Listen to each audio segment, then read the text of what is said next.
हालात का आपको अंदाजा हो गया कि हम यहाँ 100-150 लोग जमा हो गए हैं और गेट के बाहर हजारों की तादाद में फौज और पुलिस को लगाया गया है। ये खुद ही कहानी बताता है जम्मू कश्मीर के हालात की।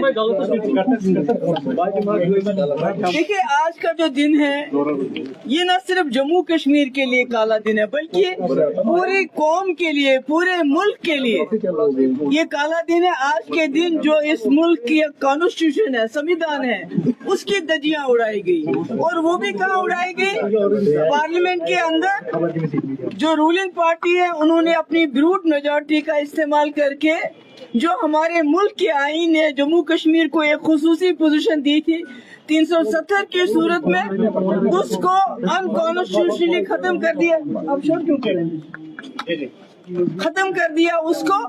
और उस वक्त लगा हमारे पूरे मुल्क में जो लोग थे और लीडरशिप थी, उनको लगा ये जम्मू कश्मीर का किस्सा है, हमें इसके साथ क्या लेना देना है। जो हमारे मुल्क के लोग थे उनको ये पता नहीं था कि एक बार कॉन्स्टिट्यूशन को सबवर्ट किया गया जम्मू कश्मीर में के अंदर तो ये पूरे मुल्क में ये बीमारी फैल जाएगी। उसके बाद आपको पता है जो शुरुआत जम्मू कश्मीर से हुई, एक लेबोरेटरी हमको बनाया गया, कॉन्स्टिट्यूशन को सबवर्ट किया गया, उसके बाद सीए, एनआरसी, उसके बाद यहाँ तक कि सुप्रीम कोर्ट के जो जजमेंट आई उसको भी ताक पे रखे। जैसे आपको मालूम है उन्होंने कहा था इलेक्शन कमीशन ऑफ इंडिया में जो सिलेक्शन होगा उसमें जरूर हमारा जो चीफ जस्टिस ऑफ इंडिया भी होना चाहिए। नहीं माना।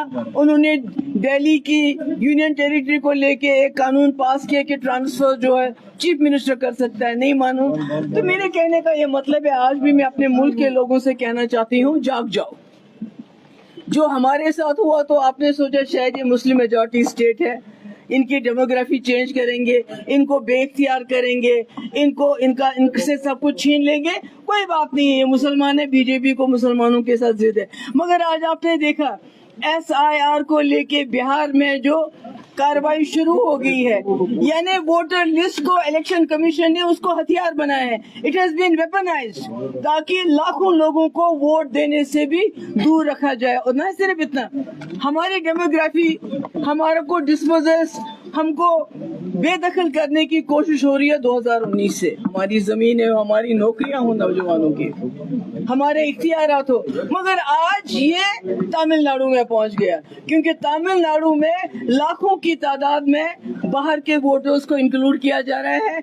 हमारी डेमोग्राफी तो पिछले 6 साल से चेंज करने की कोशिश कर रहे हैं, पर तमिलनाडु में भी शुरू हो गए, इसके बाद दूसरे स्टेट्स में शुरू होगा। तो मेरा कहने का मकसद ये है कि अगर अब भी हमारे मुल्क के लोग, हमारे मुल्क की लीडरशिप नहीं जागेगी, ये सोचेगी कि जम्मू कश्मीर को एक लेबोरेटरी बनाया जा रहा है, यहाँ जो हो रहा है वो पूरे मुल्क में हो रहा है, जो तबाही जम्मू कश्मीर में पिछले 6 साल से हुई, आज वही तबाही पूरे मुल्क में हो रही है। कि हमारी मुल्क की जमहूरियत सबसे बड़ी चीज है, वोट बड़ी ताकत है। आज पूरे मुल्क के लोगों को, लाखों की तादाद में लोगों को उस वोट से भी वंचित किया जा रहा है, डिप्राइव किया जा रहा है। इससे बड़ी निशानी और क्या हो सकती? जब मैं बार बार कहती थी जम्मू कश्मीर एक लेबोरेटरी बनाया गया है। जो हमारा हाल है, मैं मुल्क के लोगों से बताना चाहती हूँ, अल्लाह ताला गवाह है, आपका हाल इससे भी बदतर हो जाएगा। मगर उस वक्त आपको बचाने वाला कोई नहीं आएगा, क्योंकि आप हमको बचाने के लिए नहीं आ रहे हो। हमारे ऊपर जुल्म हो रहा है, सितम हो रहा है। आज हमारे वर्कर 100-200 जमा हो गए, सड़क पे निकलना चाहते थे, निकलने नहीं दिया, दम घुटता है और कहते हैं यहाँ सब चंगा है, यहाँ सब हालात ठीक है। ये हालात ठीक है? गेट पे ताला लगाते हो, पूरी आपने फौज बाहर खड़ी कर दी है। तो मेरा यही कहने का मकसद है कि जो आपने 2019 में हमारे साथ किया और लोग तमाशे देखते रहे, आज आहिस्ता आहिस्ता वो पूरे मुल्क में हो रहा है। हमारी डेमोक्रेसी को खतरा है, क्योंकि जब आप लाखों लोगों को वोट देने से रोकोगे, डेमोक्रेसी खत्म, हमारा कॉन्स्टिट्यूशन खत्म। आप ऐसे कानून रोज लाते हैं जिनका कॉन्स्टिट्यूशन में कोई जगह ही नहीं है। आपने हमारी जुडिशरी को सपोर्ट किया, मीडिया को गोदी मीडिया बनाया, तो अब रहा क्या हमारे पास? सबसे बड़ा इलेक्शन कमीशन ऑफ इंडिया माना जाता था, वो बिल्कुल इस वक्त बीजेपी की